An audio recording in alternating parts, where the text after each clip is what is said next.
to recommend for any brand and to get better tracking is to have multiple forms of measurement. I've worked with tons of brands that have built their own multi-touch attribution tool in-house, and then the marketing leaders debate if they should look at first touch or last touch, which one's better. They're both measuring the same thing. They're both measuring correlation, and they both have flaws. It's all correlation based on a click.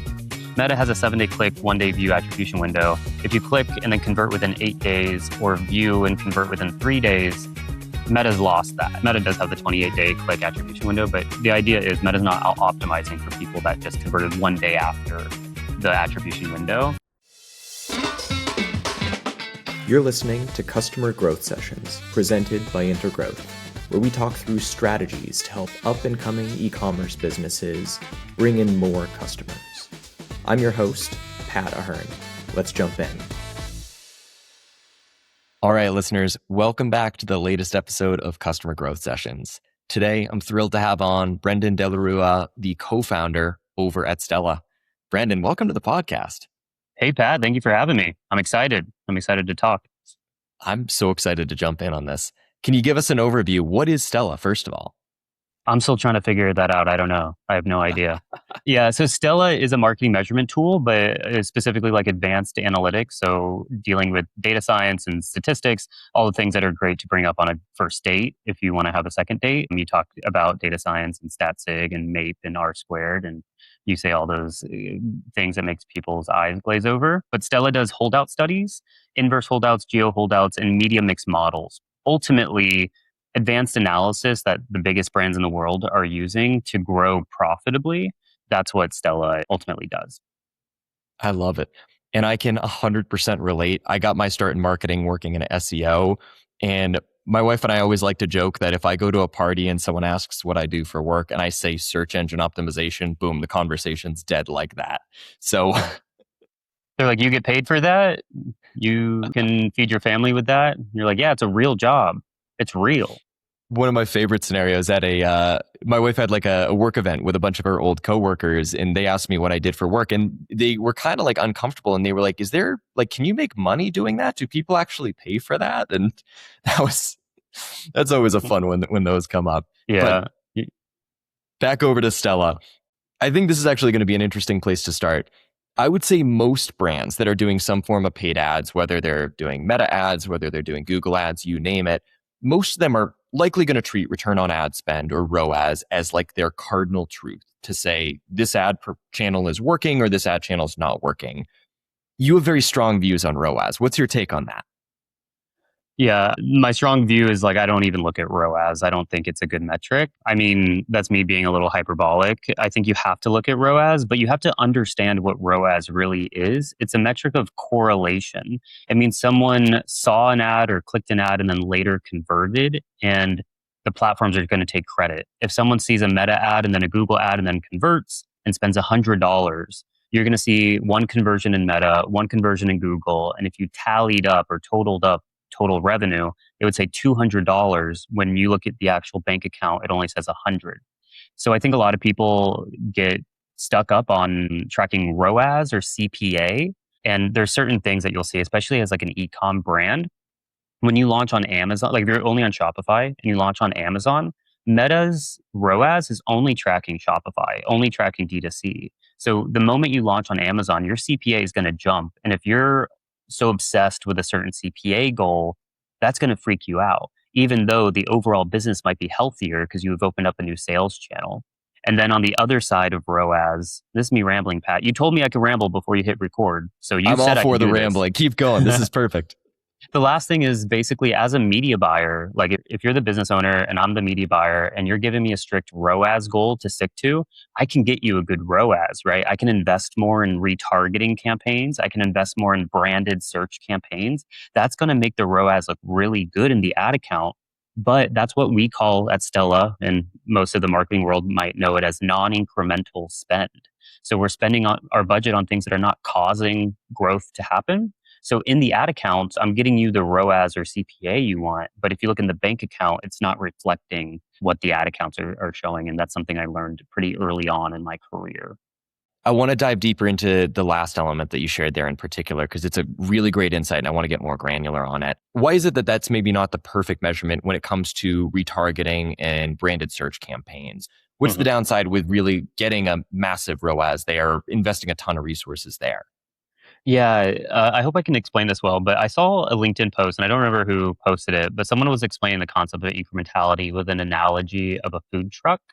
Um, and for all the Sweden viewers, I don't know if they know what food trucks are, but basically, it's just where you can get like very fried food from the back of a van, the back of like a minivan or a Ford Fiesta. That's what Americans eat out of, just so everyone is aware.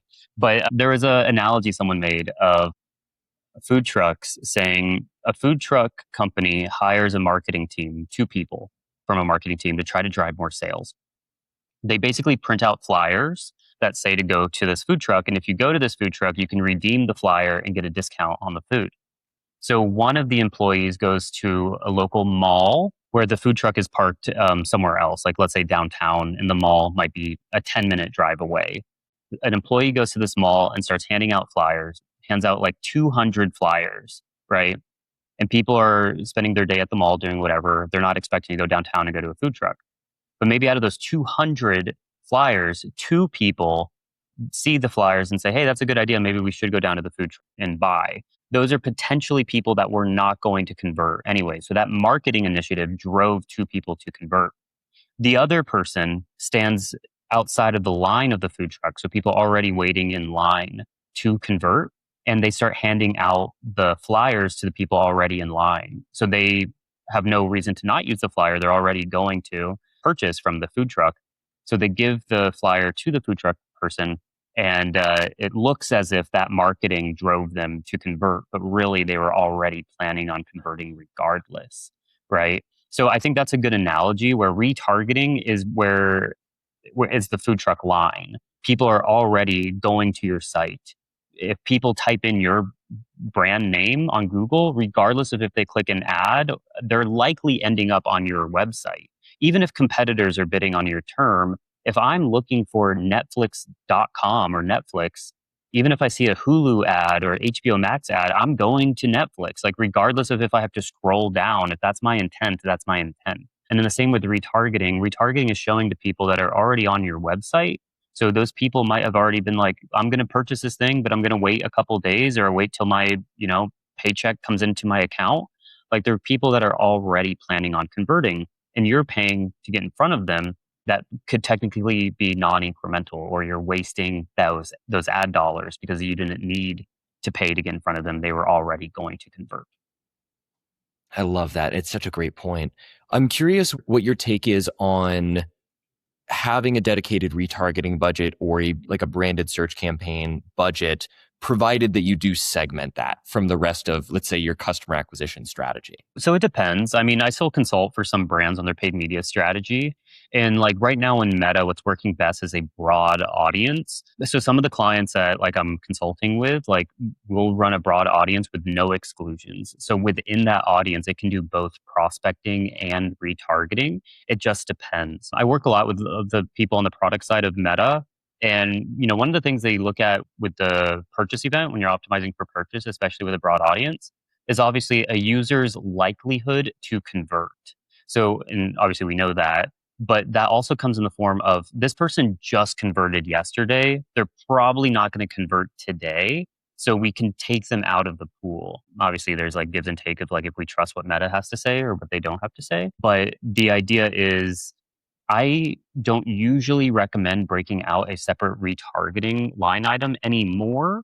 But a lot of the brands I work with are D2C brands really focused on acquisition and potentially subscriptions. So the times where I would recommend retargeting is if we have like I have a client that has a main product and then like accessories for that main product.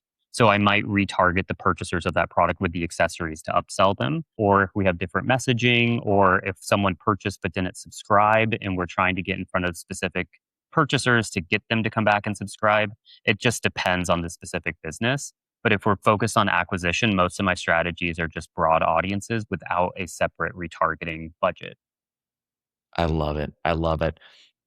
This really good opportunity for us to dive into Andromeda for a second. So the broad target focus, we do the exact same thing.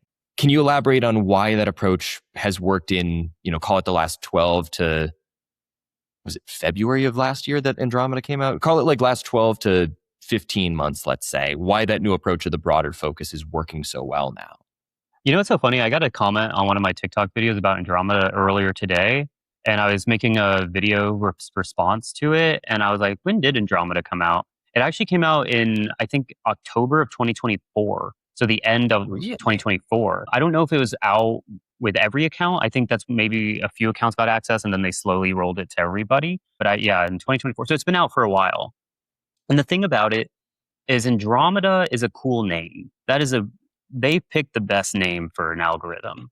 And I think the issue with that is everyone thinks the algorithm is just Andromeda. Andromeda is really the retrieval engine, right? Like, to understand Meta's algorithm, there's a lot of documentation I refer a lot of people to. The Andromeda documentation is really good, but there's also Lattice, there's Gem, there's ARM, there's a new one called HIR, Hierarchical Interest Representation, that just came out last week. And then the breakdown effect. If you don't know about the breakdown effect, that's something that I've been showing a lot of people about. It's an official thing from Meta about how the algorithm works and like why you might have an ad that has a high ROAS, but Meta just won't spend on it. You're like, why won't Meta just spend more on this one ad? And it's because of the breakdown effect. But anyways, there's a lot of it, right? So breaking it down to the easiest components is ultimately creative is the new targeting. Meta is scanning each individual creative that you add to your account. That's why having a lot of creative diversity is good, because you're giving Meta a lot of ammo to go serve the right ad to the right user at the right time. So a broad audience works well. A broad audience only works well if you have the right signal being passed back. So especially for e-com brands, if you're working with Shopify, sending back a standard like Shopify purchase event should be enough to where Meta will start to realize which types of people are looking at the ad longer, engaging with the ad, and then ultimately purchasing. And then it'll lean in that direction. So like broad audiences don't work if you don't have the right signal being passed back. So that's usually a must-have. Obviously, Pat, I know you know that. But then the Andromeda bit with creative, what happens is when you open up your phone as a user of Facebook or Instagram, Meta's Andromeda will see who you are and like all the data it has on you and start putting you into like, let's bucket down these millions of advertisers that could target this person down to just a select 1,000.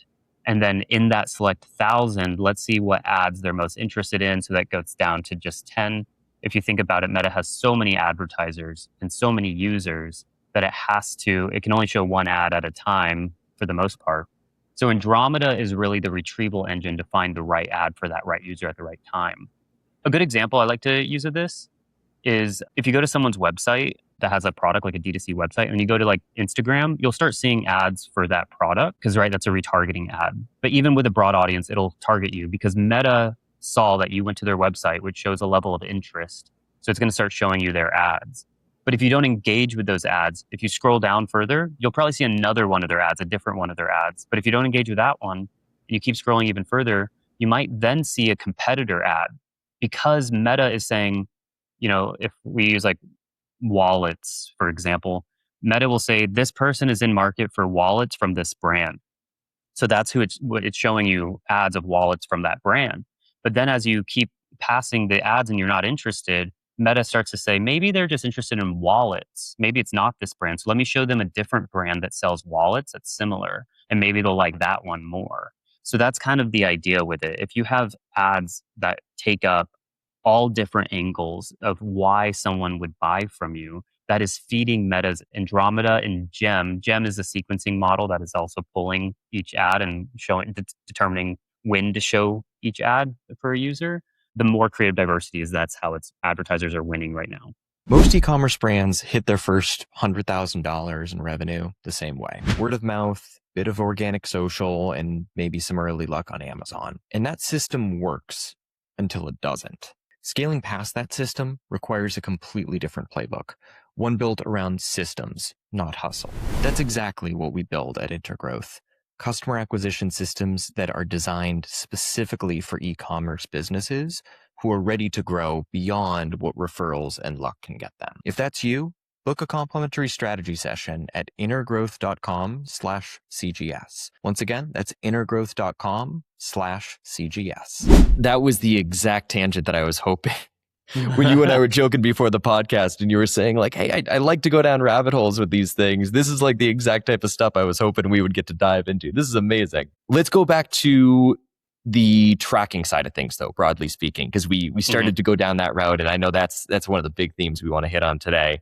So key takeaway from what you shared about ROAS is your perception is it's a good starting point for a metric, but there are a lot of flaws to it in that it doesn't always account for how many sales came in from each of these platforms that wouldn't have come to your website regardless of whether you put those advertising dollars or not. What in your eyes is a better alternative for how we should go about measuring, I'm going to broadly say marketing performance, whether it be like an ad, whether it be like, a Facebook ad, whether it be a billboard, you name it? There's a few things. I think it's easy to make social content and it's building up like an enemy, not like being like, this is why MTA or ROAS isn't good. I think ROAS is good. I think we have to just understand what it's tracking and the limitations of ROAS. So typically what I recommend for any brand and to get better tracking is to have multiple forms of measurement. I've worked with tons of brands that have like built their own multi-touch attribution tool in-house. And then the marketing leaders debate if they should look at first touch or last touch, which one's better. They're both measuring the same thing. They're both measuring correlation and they both have flaws. It's all correlation based on a click, like platforms like CTV or billboards or audio, or like if you, like Meta has a 7-day click, 1-day view attribution window. If you click and then convert within 8 days or view and convert within 3 days, Meta's lost that. Like Meta does have the 28-day click attribution window, but the idea is Meta's not optimizing for people that just converted 1 day after the attribution window. So what I like to do is I like to have 3 different forms of measurement for all of my clients, or mainly with Stella, we focus on the third form of measurement. The first one is multi-touch attribution. It's very important to have a proper multi-touch attribution tool where you can track the customer's journey on your website. So each time they visit the site, they get assigned either like an anonymous ID and you capture the UTMs or the urchin tracking module, like the URL basically, and the click IDs and maybe an IP address. You store all that. And every time they visit the site, you see they came from Meta, Google, TikTok, wherever, and then they convert and they give you their first name, last name, email. You're able to then stitch that entire customer journey back. And that's very valuable information to see how people are coming in.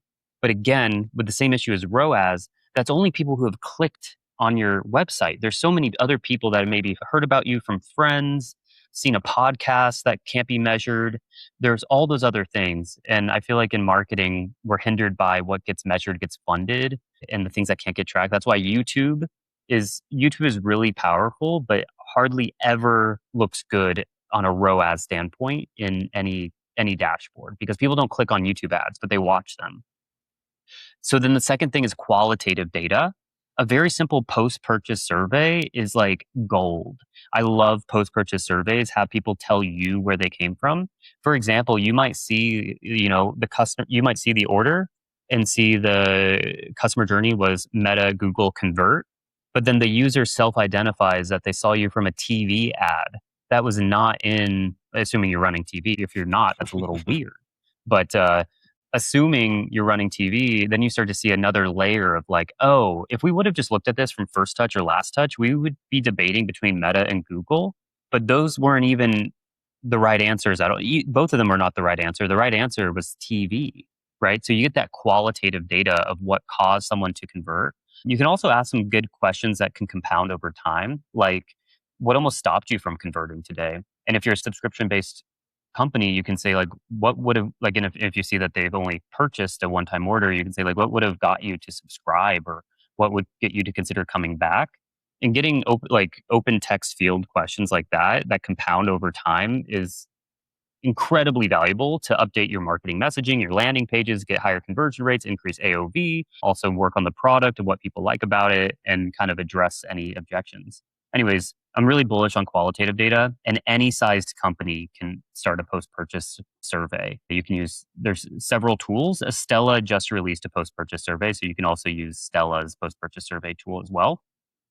And then finally, the last form of measurement that not every brand qualifies for is incrementality or causal measurement, doing lift studies or media mix models to start looking at what caused sales to happen. So if you have all three of them together, you get a full view of what's happening and what's causing sales. And that's ultimately where we need to invest in as marketers. Because each one has pros and cons, but if you use them all together, they balance each other out very well.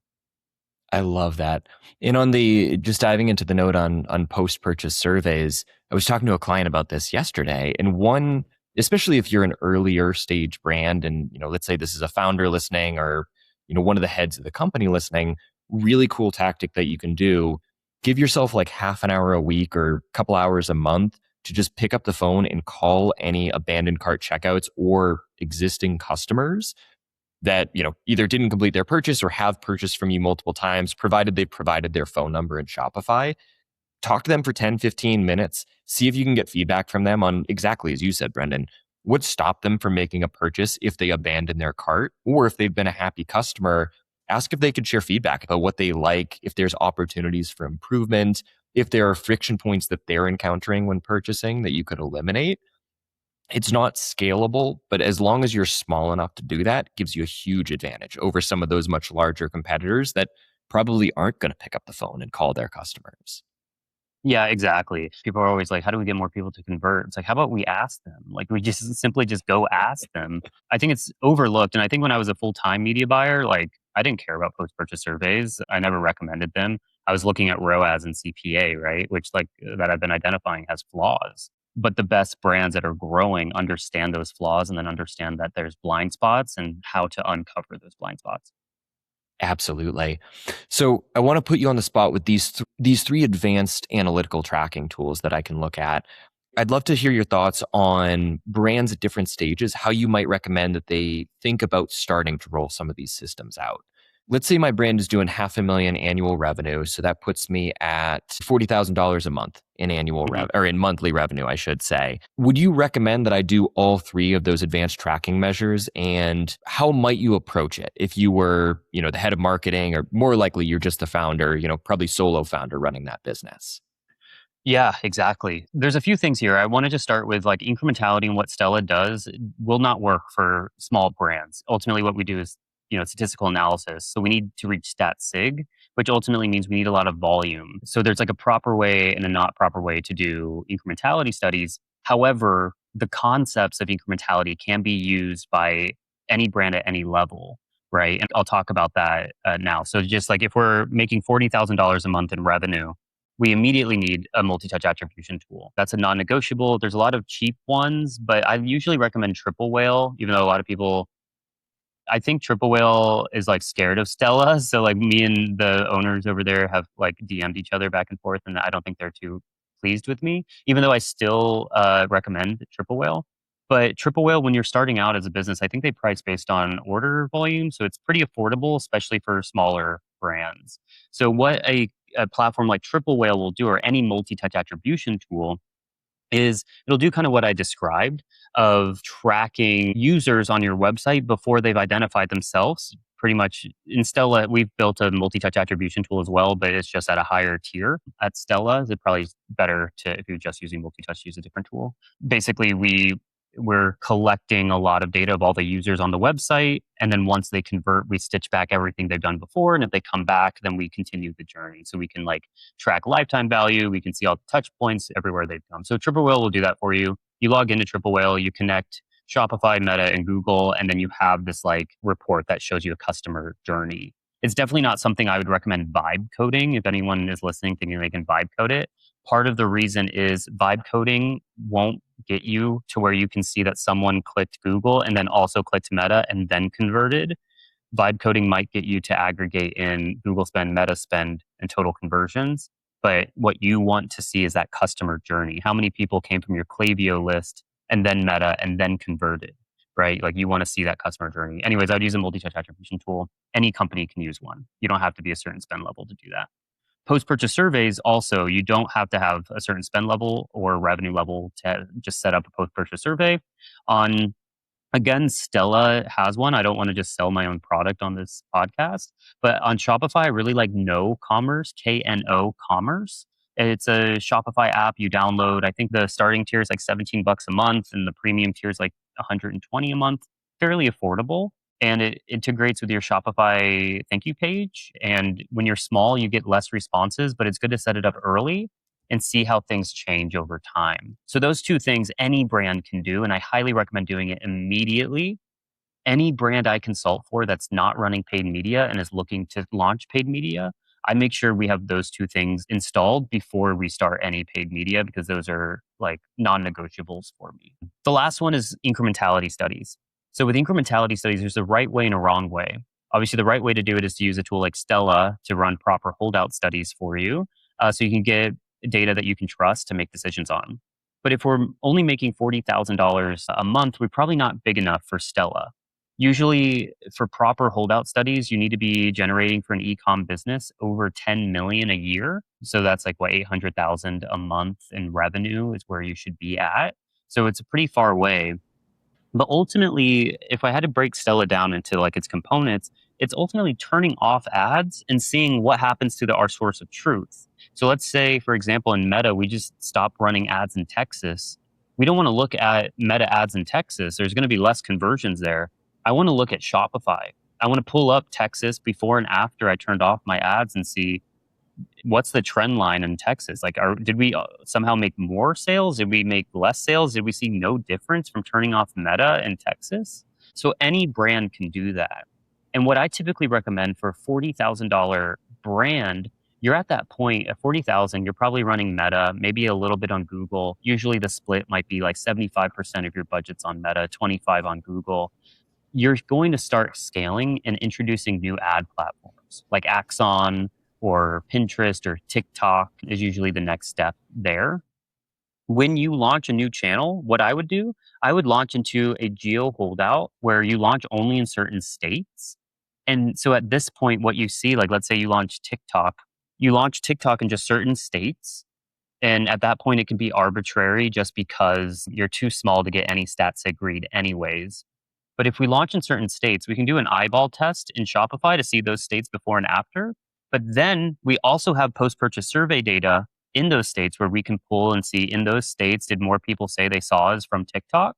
And then we also have the multi-touch attribution data so we can see everyone clicking. So now you have those three forms. And then before you launch nationwide with TikTok, you have a good test of like really testing to see, was this channel driving more sales in the areas it was live compared to the areas we did not launch TikTok in. Hey, listeners.